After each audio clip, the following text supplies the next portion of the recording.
అందరికీ నమస్కారం. నా పేరు రవి. R2B వైబ్స్ కి స్వాగతం, సుస్వాగతం. ఈ రోజు మన టాపిక్ వచ్చేసి Git and GitHub.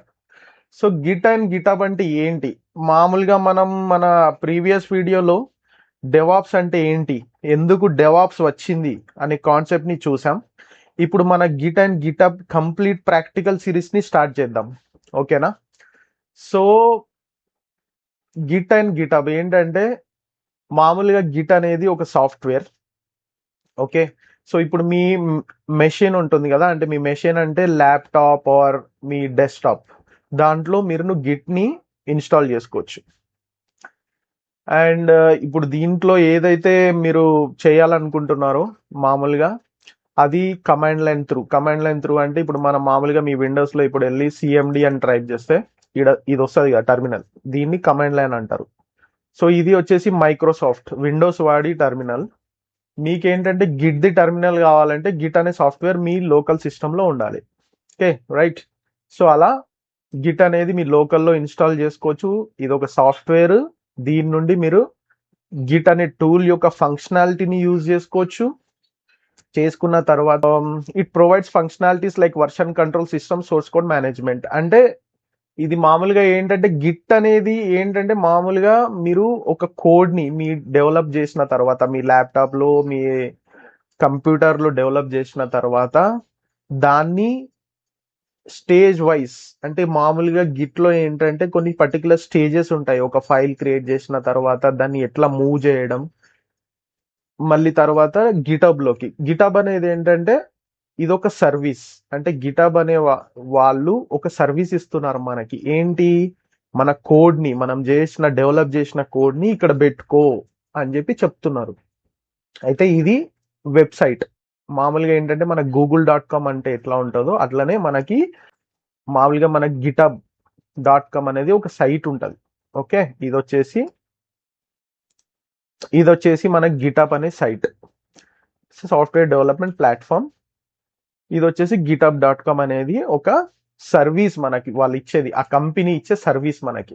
Okay, it provides a graphical interface. అంటే మామూలుగా మనకి ఇప్పుడు మనం ఏదైతే ఇక్కడ లెఫ్ట్ ప్యానల్లో చూస్తున్నామో గిట్ అనేది, ఇది మన మెషిన్ లో ఇన్స్టాల్ చేసుకొని మనం ఒక ఫైల్ ని క్రియేట్ చేసుకొని, ఆ ఫైల్ అంటే ఏంటి, ఏం కథ అనేది ఇప్పుడు నేను చెప్తా నెక్స్ట్ ఇంకొక ఫ్యూ మినిట్స్ లో. ఫైల్ ని క్రియేట్ చేసుకున్న తర్వాత ఈ గిటబ్ లోకి పూజ్ చేస్తాం అన్నట్టు. ఓకే, గిటబ్ లో కూడా ఎందుకు పూజ్ చేస్తాం అని మీకు డౌట్ ఉంటది కదా, అది కూడా చెప్తా. It provides functionalities like VCS, source code management, as well as adding new of its own futures. అంటే మామూలుగా ఏమంటుందంటే ఇది ఒక మామూలుగా VCS అంటే మీకు మీ కోడ్ ని అక్కడ మెయింటైన్ చేస్తుంది అన్నట్టు సెక్యూర్డ్ గా. సో దాన్ని ఇంకా వేరే ఎవరైనా మీ టీంలో ఎవరైనా యూజ్ చేసుకోవచ్చు అన్నట్టు. అయిన కోడ్ ని కూడా దాంట్లో యాడ్ చేయవచ్చు. మీ టీమ్ మెంబర్స్, ఇప్పుడు మామూలుగా ఒక కంపెనీ ఎట్లా రన్ అవుతుంది, ఒక టీమ్ లాగా రన్ అవుతుంది ఎప్పుడైనా కానీ, ఇండివిజువల్ గా ఎప్పుడు రన్ అవ్వదు. ఒక కంపెనీ కానీ ఒక ఆర్గనైజేషన్ కానీ ఎక్కడైనా మీరు బయట మార్కెట్ లో ఎక్కడ చూసినా, ఇప్పుడు మామూలుగా మీరు క్రికెట్ లో చూసుకున్నా కానీ ఇండియా క్రికెట్ టీమ్ ని రిప్రజెంట్ చేసేది 11 మెంబర్స్ ఆర్ 15 మెంబర్స్ బెంచ్ పైన ఉండే వాళ్ళని, వాళ్ళందరినీ ఇంక్లూడ్ చేసి ఒక టీమ్ లాగా అంటారు కదా. మామూలుగా మనకు ఒక ఏదైనా వెబ్సైట్ డిజైన్ చేస్తున్నా, ఏదన్నా మనకు ఒక జాబ్ ఇచ్చినా ఒక టీమ్ లాగా వర్క్ చేయాలి. మనం ఇండివిజువల్ గా చేస్తామనంటే నడవదు, అది ఫంక్షనాలిటీ కాదు కూడా. ఎందుకంటే ఒక ఇండివిజువల్ పర్సన్ ఎంత వర్క్ చేయగలుగుతాడు, ఆయన కెపాసిటీకి మించింది అయితే చేయలేం కదా మనం మామూలుగా. సో అట్లా అన్నట్టు. సో ఆ కోడ్ ని మనం గిటబ్ లో, అంటే ఇది ఒక remote repository which is accessible for all of your team members, అట్లా మనం పెట్టొచ్చు అన్నట్టు గిటబ్ లో. అంటే గిట్ అనేది మీ లోకల్ మెషిన్, గిటబ్ అనేది రిమోట్ మెషిన్, అట్లా. ఓకే, సో ఫార్ మీకు అర్థమైందని అనుకుంటున్నా. ఇప్పుడు మనం వెళ్దాం. ఇప్పుడు నేను ఇందాక అన్నా కదా, అసలు యాక్చువల్గా ఈ పాయింట్స్ కి అర్థం ఏంటంటే మనం ప్రాక్టికల్ గా ఇక్కడ చూద్దాం పిక్చర్స్ వైజ్. ఇదేంటంటే మామూలుగా ఇప్పుడు ఇది రియల్ టైం ఎగ్జాంపుల్ నేను చెప్పేది. ఓకే, ప్రాజెక్ట్ డెవలప్మెంట్ ఏంటి, అసలు యాక్చువల్గా ఏంటి. ఇప్పుడు మామూలుగా మీ టీంలో ఒక నలుగురు ఉన్నారు అనుకోండి. నలుగురు ఉంటే ఏంటి, ఒకరికి ఏమో లాగిన్ పేజ్. ఇప్పుడు మామూలుగా మనం ఫేస్బుకే తీసుకుందాం, వెరీ పాపులర్, ఆర్ ఇన్స్టాగ్రామ్ తీసుకుందాం. ఇన్స్టాగ్రామ్ లో ఏంటి, మామూలుగా మీకు కొన్ని పర్టికులర్ మాడ్యూల్స్ కనబడతాయి కదా, లాగిన్ పేజ్ అని, డాష్ బోర్డ్ అంటే మీరు ఏదైతే మామూలుగా యూజర్ ఇంటర్ఫేస్ చూస్తారు కదా, డాష్ బోర్డ్ కనబడుతుంది, పేమెంట్ మాడ్యూల్ కనబడుతుంది. అండ్ ఎనీ బగ్స్ అనేది మామూలుగా మీకు ఎప్పుడైతే మీరు కోడ్ డెవలప్ చేస్తారో దాని తర్వాత మీకు బగ్ అనేది ఫేస్ చేస్తూ ఉంటారు. సో దీంట్లో ఏమొచ్చేసి ఇప్పుడు మామూలుగా మనకి లాగిన్ పేజ్ ఇప్పుడు మీకు ఇచ్చారు టాస్క్, X కి లాగిన్ అనే లేకపోతే మనమే ఒక ఎగ్జాంపుల్ గా తీసుకుందాం. ఒక పర్సన్ కి డే 1 రోజు లాగిన్ పేజ్ అనే టాస్క్ ఇచ్చారు. ఓకే, డే 2 లో డాష్ బోర్డ్ ని డెవలప్మెంట్ చేయమని ఇచ్చారు, డే 3 లో payment, as well as day 4 లో ప్రాజెక్ట్ ఎర్రర్. ఇవన్నీ టాస్క్ వచ్చేసి ఇది. ఓకే, మామూలుగా వచ్చేసి ఇది మీ లోకల్. ఇప్పుడు మీరు మామూలుగా ఫస్ట్ డే 1 రోజు లాగిన్ పేజ్ పైన వర్క్ చేస్తున్నారు అనుకోండి. ఇదేంటి, మీరు గిట్, ఇది లెఫ్ట్ సైడ్ ప్యానెల్లో ఏదైతే ఉందో రెడ్ కలర్ లో, ఇది గిట్ అంటే మీ లోకల్ మెషిన్ లో. మనం ఏం నేర్చుకున్నాం, గిట్ లో ఇట్ ఈస్ ఎ సాఫ్ట్వేర్, ఇది మీ లోకల్ మెషిన్ లో ఇన్స్టాల్ చేసుకోవాలని నేర్చుకున్నాం ఈ లెఫ్ట్ సైడ్ లో. ఓకే, సో ఇక్కడ మీరు గిట్ ని ఇన్స్టాల్ చేసుకున్న తర్వాత మీరు దీనిపైన వర్క్ చేస్తున్నారు. ఇది మీ లోకల్ సిస్టమ్ లోనే ఉంది, రిమోట్ లో లేదు కదా. అప్పుడు ఎవ్రీథింగ్ ఈజ్ ట్రాక్డ్. అంటే ఇప్పుడు మామూలుగా మీరు దీనిపైన ఈ లాగిన్ పేజ్ వర్క్ చేసిన తర్వాత మీరు గిటబ్ లోకి పుష్ చేస్తారు. గిటబ్ లోకి పుష్ చేసిన తర్వాత మీ కమిట్ అసలు ఏం చేశారు మీరు, ఈ కమిట్ ఐడి ఏదైతే మీకు కనబడుతుందో ఈ కమిట్ ఐడిలో మనం మెన్షన్ చేసుకోవచ్చు. ఓకే, నేను ఈ రోజు ఈ వర్క్ చేసా. ఈ కమిట్ ఐడి అనేది ట్రాక్ అవుతుంది, మన వర్క్ మొత్తం ఈ కమిట్ ఐడిలో ట్రాక్ అవుతుంది. అంటే ప్రతి ఒక్క పుష్ కి, అంటే మామూలుగా మన లోకల్ మెషిన్ నుండి రిమోట్ రిపాజిటరీకి పుష్ చేయడానికి, which is from Git to GitHub push చేసినప్పుడు ప్రతి ఒక్కటి కమిట్ ఐడిలా ట్రాక్ అవుతుంది అన్నట్టు. ఏ ఫైల్స్ చేంజ్ చేసావు ఏంటి అనేది మొత్తం కమిటెడ్లో ట్రాక్ అవుతుంది. ఇక్కడ మీకు ఏదైతే పేమెంట్ మాడ్యూల్ యాడెడ్ అనేది ఒక మెసేజ్, అంటే మీరు ఎప్పుడైతే పుష్ చేస్తున్నారో అప్పుడు మీరు ఒక మెసేజ్ లాగా పాస్ చేయాలి. ఇది అంటే యూజర్స్ కి ఈజీ కదా. ఇప్పుడు మామూలుగా మీరు చేశారు పేమెంట్ మాడ్యూల్ యాడెడ్ అని చెప్పేసి, నేను రేపు వచ్చి అక్కడ గిటబ్ లోకి వెళ్ళి చూస్తే నాకు ఎవరు ఈ కమిట్ ఐడి చేసింది, ఎవరు ఈ కోడ్ ఎవరిది యాక్చువల్ గా నాకు తెలవాలంటే ఈ కమిట్ ఐడి, కమిట్ హిస్టరీ అని ఉంటుంది దాంట్లో గిటబ్ లో. కమిట్ హిస్టరీలోకి వెళ్తే నాకు ఈ కమిట్ ఐడి పైన క్లిక్ చేయగానే నాకు ఏర్పడుతుంది అన్నట్టు మొత్తం. ఓకే, ఈ పర్టికులర్ వ్యక్తి ఈ కోడ్ ని ఇక్కడికి పుష్ చేశాడు, ఆ కోడ్ వచ్చేసి పేమెంట్ మాడ్యూల్ కి సంబంధించింది అని చెప్పేసి. ఇలా గిట్ అండ్ గిటబ్ చాలా మన రియల్ టైమ్ ప్రాజెక్ట్స్ లో చాలా యూజ్ అవుతుంది, ట్రాకింగ్ పర్పస్ అండ్ మన కోడ్ ని సేఫ్ అండ్ సెక్యూర్డ్ గా ప్రొటెక్ట్ చేయడానికి. ఓకే, నెక్స్ట్ మన టాపిక్ వచ్చేసి వర్క్ ఫ్లో. గిట్ లో నేను చెప్పాను కదా ఇందాక, మనకు వర్క్ ఫ్లో ఉంటుంది. వచ్చేసి మనకి ఏంటంటే మామూలుగా 4 స్టేజెస్ ఉంటాయి వర్క్ ఫ్లోలో. ఫస్ట్ స్టేజ్ వచ్చేసి వర్కింగ్ డైరెక్టరీ, సెకండ్ వచ్చేసి local repository and remote GitHub. Okay, so మామూలుగా ఏంటంటే వర్కింగ్ డైరెక్టరీ అంటే మామూలుగా ఏదన్నా మీరు ఫైల్ క్రియేట్ చేస్తే అది వర్కింగ్ డైరెక్టరీ కిందకు వస్తుంది. అది నేను మీకు ప్రాక్టికల్ గా ఎప్పుడైతే మనం స్టార్ట్ చేస్తామో అప్పుడు క్లియర్ గా అర్థమవుతుంది. Working directory, staging area, local repository and remote repository. Working ఏరియాలో మనం ఫైల్ ని మాడిఫై చేసుకోవచ్చు, కొత్త ఫైల్ ని క్రియేట్ చేయవచ్చు, ఆర్ ఎనీథింగ్ డిలీట్ చేయవచ్చు, యాడ్ చేయవచ్చు, ఏమైనా చేయవచ్చు. వర్కింగ్ డైరెక్టరీ కిందకి వస్తుంది అది. నెక్స్ట్ ఇక్కడ మీకు చేంజెస్ అయిపోయాయి, దీన్ని నెక్స్ట్ స్టేజ్ కి మూవ్ చేయాలంటే మన కమాండ్ వచ్చేసి Git add dot. Git add dot dot అంటే ఏంటంటే లైనెక్స్ లో అన్ని ఫైల్స్ ని అది పిక్ చేసుకుంటుంది. అట్లా చేయొద్దు, నాకు ఓన్లీ ఒక్కటే చేయాలి, లాగిన్ డాట్ HTML అని చేయాలన్నప్పుడు git add login dot HTML అని చేస్తే మీకు ఇక్కడ ఈ లిస్ట్ లో న్యూ ఫైల్ యాడెడ్ అంటే ఈ కలర్ కూడా చేంజ్ అయిపోయింది చూడండి. ఇందాక ఇక్కడ రెడ్, వర్కింగ్ డైరెక్టరీ అంటే రెడ్ అనే కలర్ లో వస్తాయి, ఈ ఫైల్ నేమ్ కూడా రెడ్ వస్తుంది.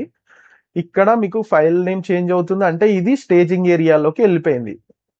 మళ్ళీ ఇప్పుడు ఈ స్టేజింగ్ ఏరియాలోకి వెళ్ళిన తర్వాత మీరేమన్నా మళ్ళీ ఇక్కడ ఈ చేంజెస్ చేసినారు అనుకో, ఇక్కడికి మళ్ళీ ఇది వర్కింగ్ డైరెక్టరీలోకి వెళ్ళిపోతుంది రెడ్ కలర్ లోకి. అంటే ఇక్కడ మీరు మాడిఫై చేసుకోవాలి. అంటే బేసిక్ గా నేను ఏం చెప్తున్నా అంటే వర్కింగ్ డైరెక్టరీ అనేది మాడిఫై చేసుకోవడానికి, స్టేజింగ్ అనేది ఓకే నా మాడిఫికేషన్ అయిపోయింది నెక్స్ట్ స్టేజ్కి వెళ్ళు అని చెప్పి గిట్ యాడ్ మనం ఫైల్ నేమ్ ఇస్తాం. తర్వాత వచ్చేసి లోకల్ రిపోజిటరీ గిట్. అంటే మామూలుగా మనం ఏం చెప్తున్నామంటే నా ఫైల్ రెడీ ఉంది, లోకల్ రిపోజిటరీకి పుష్ చేయి. అప్పుడు మన కమాండ్ వచ్చేసి గిట్ కమిట్ -m. -m ఏంటంటే ఇక్కడ మెసేజ్, అంటే -m అనేది ఒక ఆప్షన్. మనకి మెసేజ్ మనం ఇవ్వాలనుకుంటున్నాం కాబట్టి ఇది కంపల్సరీ. మెసేజ్ ఏమి ఇస్తాం? Login page added, dash board added అనే ఒక మెసేజ్. ఏమన్నా మీ ఇష్టం ఏదన్నా ఇవ్వచ్చు. మీరు ఇప్పుడు ఏదన్నా 2 లైన్స్ వర్క్ చేశారు, ఆ 2 లైన్స్ దేని గురించి షార్ట్ గా బ్రీఫ్ గా, ఓకే ఈ రోజు నేను లాగిన్ పేజ్ పైన ఒక 2 లైన్స్ కోడ్ రాసిన అని చెప్పేసి జస్ట్ లాగిన్ పేజ్ అప్డేటెడ్ అని మెసేజ్ ఇవ్వచ్చు. సింపుల్. చేసిన తర్వాత అది లోకల్ రిపోజిటరీలోకి వెళ్ళిపోతుంది. వెళ్ళిపోయిన తర్వాత ఇప్పుడు ఏంటి, మీ వర్క్ అయిపోయింది, అక్కడ వరకు మీ వర్క్ అయిపోయింది. సో మీరు దాన్ని మీ ఆర్గనైజేషన్ గిటాబ్ ఉంటుంది కదా దానిపైన ప్లేస్ చేయాలి. కరెక్ట్. సో అప్పుడు గిట్ పుష్ ఆరిజిన్ మెయిన్ అనేది మళ్ళీ బ్రాంచ్. ఇక్కడ మీరు ఏదైతే నేను హైలైట్ చేస్తున్నానో ఇది మెయిన్ అనేది బ్రాంచ్. ఓకే. సో ఈ బ్రాంచింగ్ స్ట్రాటజీ, పుషింగ్, ప్రాక్టికల్ అన్ని మనం ఫర్దర్ వీడియోస్ లో కవర్ చేస్తాం. ఓకే. సో ఇలా మనకి ఎంటైర్ గిట్ వర్క్ ఫ్లో అన్నట్టు ఇది working area, staging area, local repository and remote repository. Fine. Next topic వచ్చేసి team work example GitHub. So ఇప్పుడు నేను ఎక్స్ప్లెయిన్ చేసినట్టు, సో ఇప్పుడు మనం చూస్తే ఇక్కడ చూడండి, డెవలపర్ హైదరాబాద్ లో ఉన్నాడు. ఓకే. ఇంకొక డెవలపర్ వచ్చేసి బెంగళూరులో ఉన్నాడు. ఇంకొక డెవలపర్ వచ్చేసి యుఎస్ఏలో ఉన్నాడు. సో ఈయన చేసిన కోడ్ ఈయన ల్యాప్టాప్ లో ఉంటుంది, రెప్లికేబుల్ టు ఆల్, రైట్. సో ఎవరు చేసిన కోడ్ వాళ్ళ ల్యాప్టాప్ లోనే ఉంటుంది. కానీ ఏంటి, మామూలుగా మనకి ఏంటి, మన వెబ్సైట్ రన్ అవ్వాలంటే అందరి కాంట్రిబ్యూషన్ ఉండాలి కదా, టీమ్ కాంట్రిబ్యూషన్. సో అప్పుడు వీళ్ళు ఏం చేస్తారంటే ఈ 3 డెవలపర్స్ మీకు ఒక ఆర్గనైజేషన్ కి ఒక పర్టికులర్ ఈ R2V వైబ్స్ అనేది project name. Okay. Project name demo -project అనేది folder name. Okay. So folder name in the sense repo name. అంటే మనకి గిటబ్ లో ఏంటంటే రెపోస్ అనే కాన్సెప్ట్ ఉంటుంది. రెపోస్ లో మనం number of files or folders పెట్టుకోవచ్చు, ఇక్కడ మనకు కనబడుతున్నట్టు. సో ఇక్కడ ఒక ప్రాజెక్ట్ లోపల మీరు నంబర్ ఆఫ్ రిపాజిటరీస్ క్రియేట్ చేసుకోవచ్చు based on your requirement, project and me project ఏంటి, అంటే మీ ప్రాజెక్ట్ ఏంటి దాని ప్రకారంగా మీరు రిపాజిటరీస్ అన్ని క్రియేట్ చేయొచ్చు. దాని పబ్లిక్, 2 ఆప్షన్స్ ఉంటాయి, పబ్లిక్ అని ప్రైవేట్ అని. అలా క్రియేట్ చేసుకొని మీరు దానికి సంబంధించిన ఫైల్స్ ని దీంట్లో ప్లేస్ చేసుకోవచ్చు. సో ఇప్పుడు ఏం చేస్తారు, మామూలుగా ఈ 3 డెవలపర్స్ ఈ రిపాజిటరీ యొక్క HTTPS లింక్ అని ఉంటుంది. ఇక్కడ మీరు కోడ్ అనే ఆప్షన్ కనబడుతుంది కదా, ఈ HTTPS లింక్ వాళ్ళకి ప్రొవైడ్ చేస్తే వాళ్ళ కోడ్ ని ఇక్కడ పెడతారు. అప్పుడు మనం డెవాప్స్ ఇంజనీర్ ఏం చేస్తాడంటే ఈ కోడ్ ని పిక్ చేసుకొని దీన్ని స్కాన్ చేయాలి ఫస్ట్. దీంట్లో ఏమన్నా ఇష్యూస్ ఉన్నాయా, కోడ్ స్మెల్స్ ఉన్నాయా, వర్నబిలిటీస్ ఉన్నాయా అని స్కాన్ చేసిన తర్వాత దాన్ని మనం సర్వర్ లోకి డిప్లాయ్ చేస్తాం. అట్లా కంప్లీట్ ఫ్లో వర్క్ అవుతుంది. ఓకే. ఫైన్. సో ఇదండి గిట్ అండ్ గిటబ్ గురించి. సో బేసిక్ గా మనం గిట్ అనేది అండ్ గిటబ్ అనేది ఫ్లో ఎట్లా వర్కౌట్ ఉంది అనేది నేర్చుకుందాం. అండ్ ప్రాక్టికల్ గా మనం స్టార్ట్ చేద్దాం. యాక్చువల్ గా మనకు ఫస్ట్ ఏంటి అనేది తెలియకపోతే మనం ప్రాక్టికల్ గా పోయి కూడా వేస్ట్ కదా. సో ఇప్పుడు మనం నేర్చుకున్నాం. సో ఫస్ట్ ఆఫ్ ఆల్ మన గిట్ అనేది ఎలా ఫంక్షన్ అవుతుందో నేర్చుకున్నాం. సో నెక్స్ట్ మనం ప్రాక్టికల్ వీడియో స్టార్ట్ చేద్దాం. ఓకేనా. సో మీకు ఇది మీ ఫ్రెండ్స్ కి షేర్ చేయండి. యాక్చువల్గా గిటబ్ అనేది ఎట్లా ఫంక్షన్ అవుతుంది, మనం రియల్ టైంలో ఎట్లా యూజ్ చేద్దాం అనేది మన ప్రాక్టికల్లో కూడా యూజ్ చేసుకుందాం, నేర్చుకుందాం. చాలా ఉంది నేర్చుకోవడానికి. షేర్ చేయండి మీ ఫ్రెండ్స్ తోటి ఈ వీడియోస్, వాళ్ళు కూడా నేర్చుకుంటారు ఏంటనేది, కొంచెం నాలెడ్జ్ వస్తుంది, అంటే అసలు ఎట్లా ఫంక్షన్ అవుతుంది ఏంటనేది. సో కింద ఇక్కడ ఎక్స్ప్లెయిన్ కూడా చేసాం మనం గిట్ అండ్ గిటబ్ అంటే ఏంటి. యాక్చువల్గా ఇంటర్నెట్ కావాలి దీనికి మెయిన్ గా గిటబ్ కి, ఎందుకంటే ఇది రిమోట్ రిపోజిటరీ కాబట్టి మనం ఏమన్నా కోడ్ ని ఇక్కడ నుంచి పుల్ చేసుకోవడానికి, మన కోడ్ ని ఇక్కడ పెట్టడానికి మనకి ఇంటర్నెట్ యాక్సెస్ కావాలి. ఇది వచ్చేసి మన లోకల్ ల్యాప్టాప్ కంప్యూటర్ కాబట్టి ప్రాబ్లం ఏం లేదు, మనం ఏదైనా చేసుకోవచ్చు. అంటే మనకి ఇంటర్నెట్ లేకున్నా కూడా మనం మన కోడ్ ని డెవలప్ చేసుకోవచ్చు లోకల్లో, మన ల్యాప్టాప్, మన కంప్యూటర్లో. సో గిట్ అండ్ గిటబ్ ఎందుకు ఇంపార్టెంట్ అంటే first of all team collaboration ఉంటుంది. ఓకే. Track every change. అంటే ఇప్పుడు మామూలుగా మీరు ఏదన్నా ఒక్క లైన్ అట్లీస్ట్ ఒక్క వర్డ్ యాడ్ చేసినా కూడా గిట్లో ట్రాక్ అవుతుంది. మీరు రిమోట్ రిపాజిటరీ గిటబ్ లోకి దీంట్లోకి పుష్ చేయగానే ఒక కమిట్ ఐడి జనరేట్ అవుతుంది. మనకి ఇందాక చూస్తే ఈ పేజ్ లో ఇక్కడ కమిట్ ఐడి అనేది జనరేట్ అవుతుంది. సింగిల్ వర్డ్ యాడ్ చేసిన కమిట్ ఐడి, సింగిల్ వర్డ్ మీరు యాడ్ చేసినా కూడా కమిట్ ఐడి జనరేట్ అవుతుంది దానిపైన. సో అది మనకి ట్రాక్ అవుతుంది. అండ్ బ్యాకప్ అండ్ రికవరీ, మనకి బ్యాకప్ ఉంటుంది, చాలా చక్కగా బ్యాకప్ ఉంటుంది, మన కోడ్ ఎటు పోకుండా. And branching and merging strategy ఉంటుంది. బ్రాంచింగ్ అండ్ మెర్జింగ్ స్ట్రాటజీ ఏంటి అంటే మనకి ఫర్దర్ వీడియోస్ లో మనం నేర్చుకుంటాం. అండ్ ఎక్కడి నుంచైనా మనం కోడ్ చేయవచ్చు అండ్ ఇక్కడ రిమోట్ రిపాజిటరీలో పెట్టవచ్చు. సో ఇప్పుడు మామూలుగా మనకి ఒక్క దగ్గరనే ఉండాల్సిన అవసరం లేదు. వరల్డ్ లో ఎక్కడి నుంచైనా ఎవరైనా ఆ మాడ్యూల్ పైన వర్క్ చేసి ఆ కోడ్ ని గిటబ్ లోకి పెట్టవచ్చు. And it is industry standard. ప్రతి ఒక్క ఇండస్ట్రీ ఈ స్టాండర్డ్ ని ఫాలో అవుతున్నాయి and they are very successful. చాలా సక్సెస్ఫుల్ గా రన్ అవుతున్నాయి. Thank you all. సో ఈ వీడియో ద్వారా మనం Git and GitHub work flow నేర్చుకున్నాం. నా ప్రీవియస్ వీడియోస్ లో DevOps intro and coming videos లో తెలుగులో మనం చాలా డెవాప్స్ సాఫ్ట్వేర్స్ ఆర్ టూల్స్ ని కవర్ చేయబోతున్నాం. లైక్ చేయండి, షేర్ చేయండి మీ ఫ్రెండ్స్ తోటి. ఎవరైతే ఇప్పుడు డెవాప్స్ నేర్చుకుందాం అనుకుంటున్నారో, ఇంటర్న్స్ ఉన్నారో, కాలేజ్ అవుట్ అయ్యి ఇప్పుడే ఏదో ఒక కోర్స్ కోసం నేర్చుకోవాలనుకుంటున్నారో ఇది చూపియండి. ఇది రియల్ టైంలో ఎప్పుడైనా మీకు యూజ్ అవుతుంది. యాక్చువల్గా మీకు ఏ స్ట్రీమ్ లో ఉన్నా కానీ ఇవి బేసిక్ గా ఈ టూల్స్ అనేది కామన్, లైక్ మనం యూజ్ చేయడానికి యూజ్ అవుతున్నాయి.